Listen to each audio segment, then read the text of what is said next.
Good afternoon. I'm sorry we were a little bit late. I was in the West Wing swearing in Tulsi Gabbard, and so I just came straight back here. So thanks for being patient with us with the delay. We're here today because we have filed charges against the state of New York. We have filed charges against Kathy Hocul. We have filed charges against Latisha James and Mark Schroeder, who is with DMV.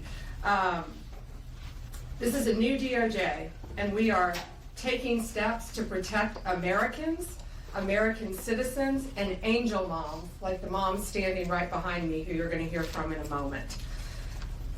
New York has chosen to prioritize illegal aliens over American citizens. It stops today. As you know, we sued Illinois, and New York didn't listen. So now you're next. Millions of illegal aliens with violent records have flooded into our communities, bringing violence and deadly drugs with them. With me today, I'm so proud to be joined by Tammy Nobles. Tammy is an angel mom. Her beautiful daughter, Kayla Hamilton, was murdered by an MS-13 member in 2022. Kayla had just turned 20 years old, and she was raped and murdered by someone who should not have been in our country. Yet, he was released, flown to Maryland, where he committed this violent murder. I just want you to hear from,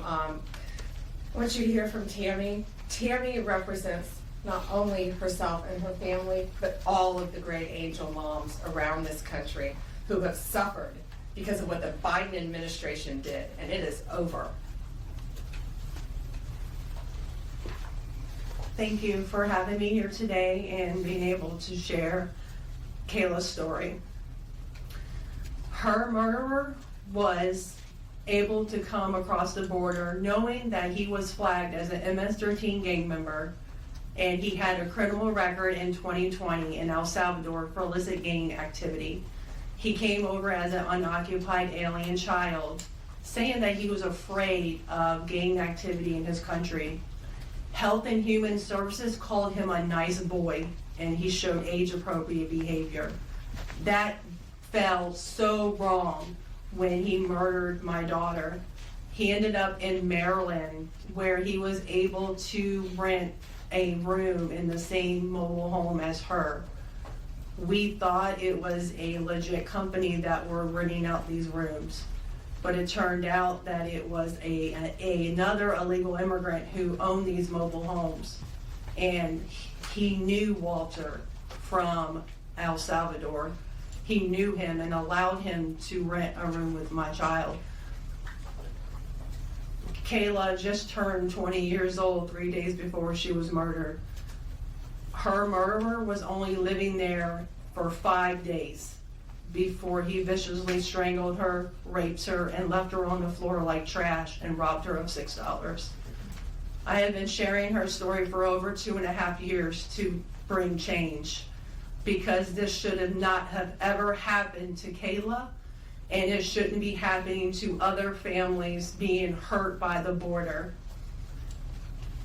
Homeland Security did not do their jobs. They did not check his background. You know, they did say that he was processed. So if they processed him, they knew that he was a gang member and still allowed him here. Health and Human Services did not verify the sponsor and allowed him to go with a sponsor that they don't even know if it was his cousin or his aunt. And he was able to leave the sponsor's house to go live wherever he wanted. And I am going to continue sharing Kayla's story to help save others and to bring awareness of what was happening under the Biden-Harris administration. And I'm so thankful for Pam having me here today, and I'm so thankful for the opportunities I got from Trump and any other platform, people who allowed me to share her story, because this is going to end. No other parent should suffer by having their child murdered by somebody that shouldn't be here. And I'm gonna continue, sharing it, and for Kayla, and also for others. Thank you. And it's my understanding that he also admitted to other murders, correct? Multiple murders. He wrote a letter, and it was intercepted in jail that he committed 4 murders and 2 rapes. And that's who we were letting walk into our country. And that's why President Trump has directed this to stop. And if you don't comply with federal law, we will hold you accountable. We did it to Illinois, strike 1. Strike 2 is New York. And if you are a state not complying with federal law, you're next, get ready. And the great men and women of law enforcement are standing behind me today. We have FBI, DEA, ATF agents. They put their lives on the line every single day to protect us. And what New York has, they have green light laws, meaning they're giving a green light to any illegal alien in New York, where law enforcement officers cannot check their identity if they pull them over. Law enforcement officers do not have access to their background. And if these great men and women pull over someone and don't have access to their background, they have no idea who they're dealing with. And it puts their lives on the line every single day. Violent criminals, gang members, drug traffickers, human smugglers will no longer terrorize the American people. And that is why we are here today. You will be held accountable if you do not follow federal law. It's over, it ends, and we're coming after you. Questions? We have time for a few questions. David Spot with Fox News. Madam Attorney General, thank you and welcome to the Justice Department. Thank you. I have a quick on-topic and a quick off-topic Sure. question. On-topic, in your executive order, or in your orders on the first day you were here, you talked about working with the Justice Department, or these sanctuary cities, as you say, will be Yes. punished. Today you're putting people on notice.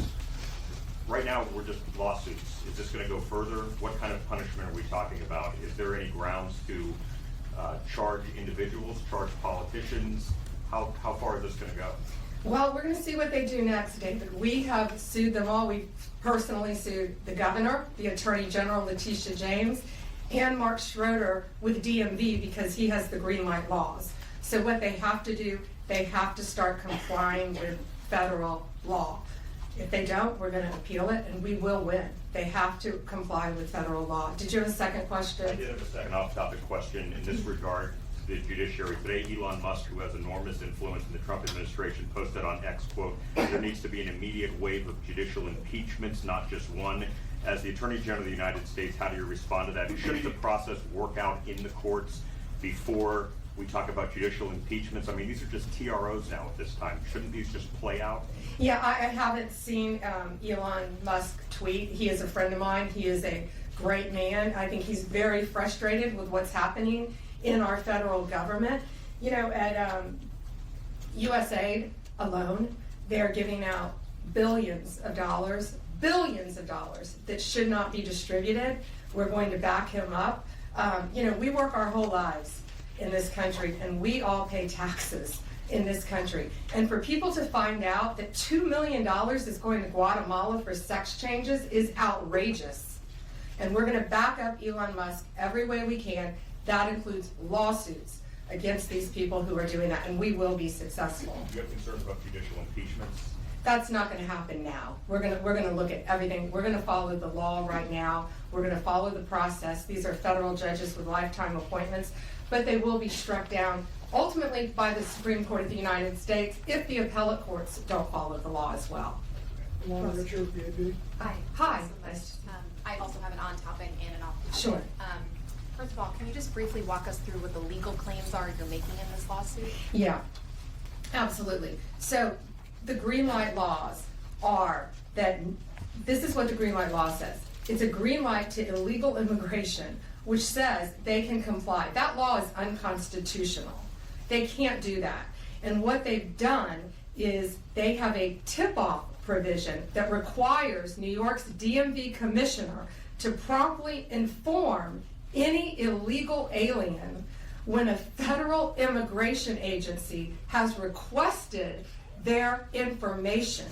So think about the men and women in law enforcement behind me. That's basically, that's not basic, it's tipping off an illegal alien, and it's unconstitutional. And that's why we filed this lawsuit, and that's why we charged Mark Schroeder too, because he runs DMV. Oh, I'm sorry, you had a second question. Yeah, my off-topic question, I wanted to ask about Mayor Eric Yes. Adams' case. As of at least a few moments ago, SDNY still has not dropped that case. Have you or other DOJ leadership spoken to the acting U.S. Attorney and SDNY since the memo was sent earlier this week?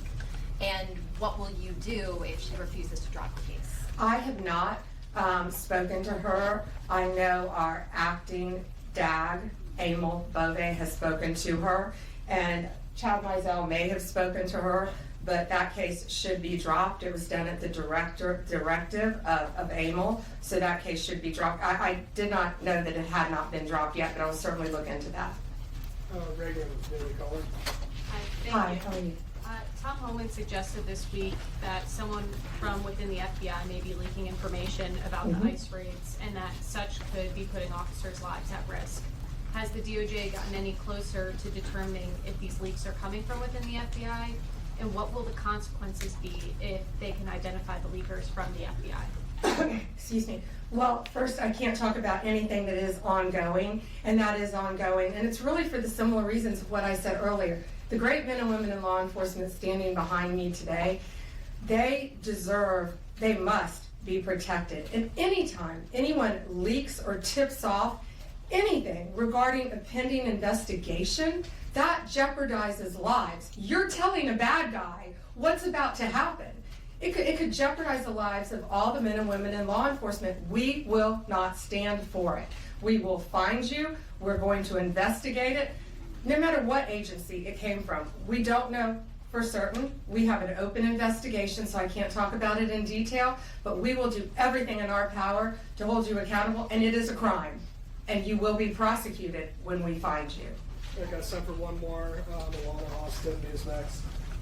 Hi, Madam Hi, Alana. Attorney General. Thank you so much for your time. I was also interested in hearing specifically what the interactions have been like with Mayor Adams.